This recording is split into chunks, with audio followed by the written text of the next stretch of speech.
어느덧 그 초겨울, 가을인 듯 싶었는데 겨울이 온 거예요.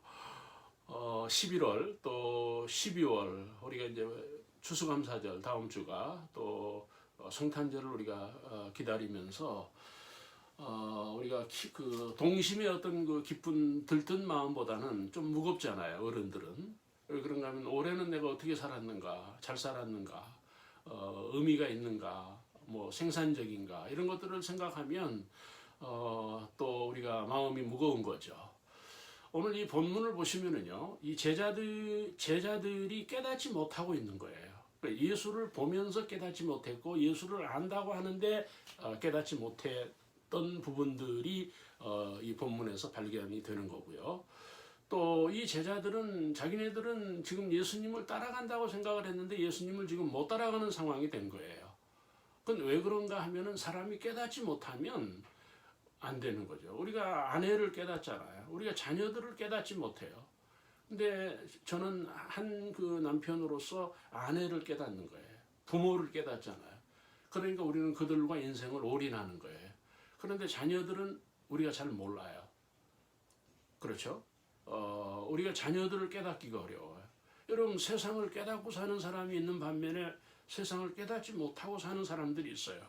그러면 세상에 대해서 굉장히 번민하는 거예요. 갈등하는 거죠. 또 우리가 그 자본주의를 살면서 자본주의에 대해서 우리가 그 모르고 사는 거예요. 이 부분이 지금 지적이 되는 거 34절에. 그러니까 제자들은 모르고 있는 거예요. 또 그러면 왜 모르느냐? 여러분 이 그 이론이라고 하는 또 과학이나 지식이라고 하는 부분이 우리들에게 터치해 주는 부분이 뭡니까?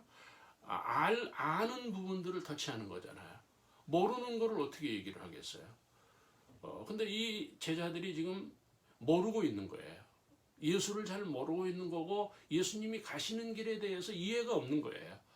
그러니까 예수님의 제자이면서 예수님을 따라가기로 작정한 사람들이잖아요. 그렇죠. 우리가 성경을 보면 제자들이 얼마나 훌륭합니까?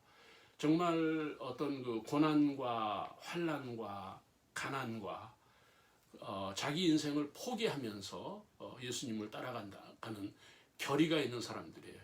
여러분, 적어도 제자들은 믿음의 사람이에요. 그런데 지금 예수님을 따라가기가 어려워지는 거고 그 예수님을 따라가는 그 이들의 신앙에 어떤 크레임이 걸려 있는 거예요. 그 이유가 무엇인가 하면 예수님에 대해서 잘 알지 못하고 있는 또는 예수님이 가시는 길에 대한 분명한 이해가 없는, 그러니까 이 사람들이 예수님이 가시려고 하는 그 방향에 이의를 제기하는 거죠. 그래서 갈등하는 거예요. 그건 왜 그렇느냐? 여러분, 우리가 예수를 믿는데 예수님을 깨닫지 못한 사람들은 그 예수님으로 인해서 굉장히 번민할 수 있어요. 고민할 수 있다는 거예요. 그러니까 지금 현재 교회 다니는 사람들, 예배 드리는 사람들 다 믿음의 사람들이죠. 또 저는 그분들이 구원을 받은 사람이라고 보거든요. 근데 구원을 받고 예수를 믿고 믿음의 사람임에도 그 사람들은 예수님을 따라가지 못하는 아이러니죠. 다시 말씀을 드리면 신학을 하고 성경 공부를 하고 성경을 믿고 그런데 예수님을 믿으면서 예수님을 따라가지 못하는, 예수님과 전폭적으로 인생을 공유하지 못하는, 또 그분의 말씀에 우리가 온전히 순종하지 못하는. 여러분, 다윗 같은 경우는요 깨달은 사람이에요. 그래서 온전히 그는 예배할 수가 있었고 어떤 죄 가운데에서 실패 가운데에서 어떤 대적 가운데에서도 그는 믿음을 사수하고 하나님 편에 서고 선지자와 함께하고 그거거든요. 근데 이 제자들은 믿음의 사람이라고요. 지금 우리가 다 믿음의 사람이고 구원받은 사람이에요. 그럼에도 불구하고 우리가 예수 그리스도를 화끈하게 따라가지 못하는, 우리의 믿음이 확실하게 예수님과 함께하지 못하는 그런 갈등 내지는 그런 번민이 우리들에게 있을 수 있다는 거예요. 그 부분이 원인이 뭐냐? 깨닫지 못한 거예요. 34절에. 사랑하는 형제자매 여러분, 우리가 믿음의 사람임에도 믿음을 깨닫지 못한, 우리가 예수님을 메시아로 영접을 하면서도 그 예수 그리스도에 대해서 깨닫지 못한 부분이 있어서 우리는 갈등하는 거예요. 때로는 우리가 믿음의 시험에 들기도 하고요. 또는 불순종에 빠지는 경우도 있는 거죠. 이런 부분들이 우리들에게 대단히 중요합니다. 지금 여러분 예수님이 가시려고 하는 방향, 또 예수님이 그 추구하는 어떤 그 정신, 또는 그 예수 그리스도가 지금 나아가려고 하는 어떤 길에 제자들이 지금 크레임을 거는 거예요. 예수님 거기 가면 안 된다는 거예요. 근데 이 제자들의 말이 맞는 거거든요. 왜 맞습니까? 예수님이 예루살렘으로 가시려고 하는 건데 그 예루살렘에 가면 분명히 잡힌다는 거예요. 대적들에게, 바리새인들에게, 대제사장에게 잡힌다는 거예요. 그래서 형벌을 받게 되고 심판을 받게 되고 심지어는 예수님이 감옥에 갈 수 있는 상황을 제자들이 알고 있는 거예요. 그러니까 예수님은 막은 거지. 예수님을 예루살렘으로 가면 안 된다는 거예요. 그러나 예수님은 예루살렘을 가야 된다는 거예요. 여러분, 제자들은 가지 말자, 예수님은 간다는 거예요. 왜 그렇습니까? 그 예루살렘에 하나님의 뜻이 있는 거예요. 거기에 십자가가 있잖아요. 그 고난과 그 환난과 그 바리새인들과 제사장들을 통해서 예수님이 가야 할 길, 예수님이 서야 할 완성이 있는 거예요. 근데 이 제자들은 그 부분을 보지 못하는 거죠. 그 부분을 모르는 거예요. 그러니까 예루살렘을 가지 말라는 거예요.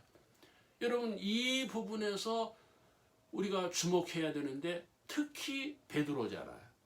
여러분, 베드로가 성경에 보면은 역사적인 책망을 받잖아요. 치명적인 책망을 받아요. 그게 뭡니까? 예수님이 예루살렘으로 가는 길을 막은 거예요. 그래서 예수님의 말씀은 사탄아 물러가라. 그러니까 우리가 깨닫지 못하면 제자이면서 목사이면서 믿음의 사람, 하나님의 사람이면서 사탄의 역사에 가담할 수가 있다는 겁니다. 참 무섭죠? 중요한 거예요. 정말 우리가 예루살렘의 십자가를 깨닫지 못하면 십자가로 가지 않는 거죠. 십자가를 지지 못하는 거죠. 십자가를 내려놓는 거예요.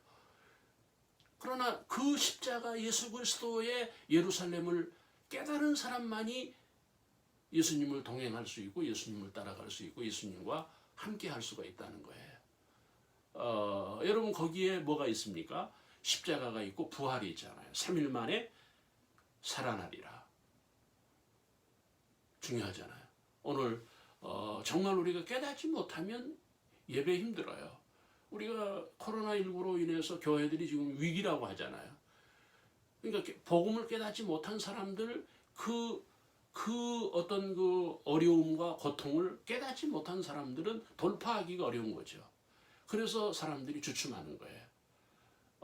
여러분 예수 그리스도를 깨닫고 복음을 깨닫고 정말 우리도 십자가를 깨닫고 우리도 십자가를 지고 예수님을 따라가는 우리 모두가 되기를 주의 이름으로 축원합니다. 감사합니다.